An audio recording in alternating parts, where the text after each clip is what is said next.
প্রত্যেকটা জনগণের মনে ঢুকাইতেছে যে 2009 সালে বিডিআর বিদ্রোহ নামে একটা বিদ্রোহ সংগঠিত ছিল। আসলে আপনারা অনেকেই জানেন যে বিডিআর বিদ্রোহ নামে এই বাংলাদেশে কোনো বিদ্রোহ আদৌ হয় নাই।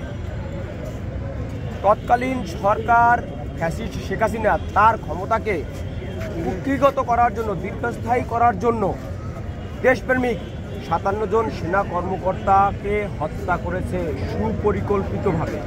এবং এই হত্যাকাণ্ডের পিছনে ভারতীয় সরকার, র এবং বিভিন্ন এজেন্ট সুস্পষ্টভাবে জড়িত ছিল।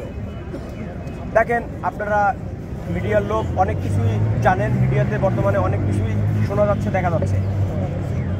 এই যে বিডিআর হত্যাকাণ্ডের নামে যে নারকীয় হত্যাকাণ্ড ছিল, সেটা নির্দোষ বিডিআরের ঘাড়ে এই ফ্যাসিস্ট সরকার চাপিয়ে দিয়েছে। এটা যে ভারতীয় একটা হত্যাকাণ্ড ছিল সে বিষয়ে আমি স্পষ্ট করতে চাই। দেখেন, 25 তারিখে দরবার হলে, স্বাভাবিক যে দরবার হলটা অন্য বছর হয় সেই রকমই একটা প্ল্যান ছিল দরবার হলে, যে রাইজিং ডে উপলক্ষে দরবার হলে সেই রকম একটা অনুষ্ঠান হবে। কিন্তু আমার প্রশ্ন যে দরবার হলে দরবারের ওইখানে অস্ত্র আসলো কোথার থেকে? অস্ত্রাগারে ডিউটি ছিল যে সেনা অফিসার, সে নিশ্চয়ই জানবে যে তার ওখান থেকে অস্ত্র কীভাবে বের হইল, একটা পয়েন্ট। দ্বিতীয় কথা, যখন দরবার হলে ফায়ারিং হয় তখন কিছু সংখ্যক লোককে সেনা অফিসারের পরিবাররা হিন্দি ভাষায় কথা বলতে শুনেছে।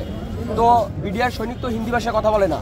এই যে হিন্দি ভাষায় যারা কথা বলছে তারা আসলে কে, এটা আপনাদের কাছে প্রশ্ন।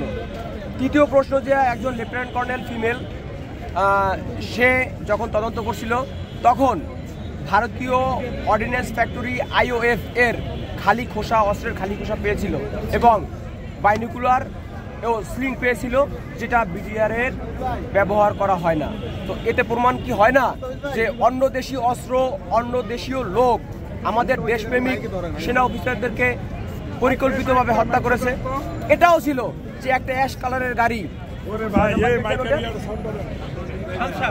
5 নাম্বার গেট থেকে একটা অ্যাশ কালারের গাড়ি ঢুকেছিল এবং বের হয়েছিল। সেই গাড়িটার সাথে একাগ্রতা ঘোষণা করে মঞ্চে এখন উপদেষ্টা আছেন।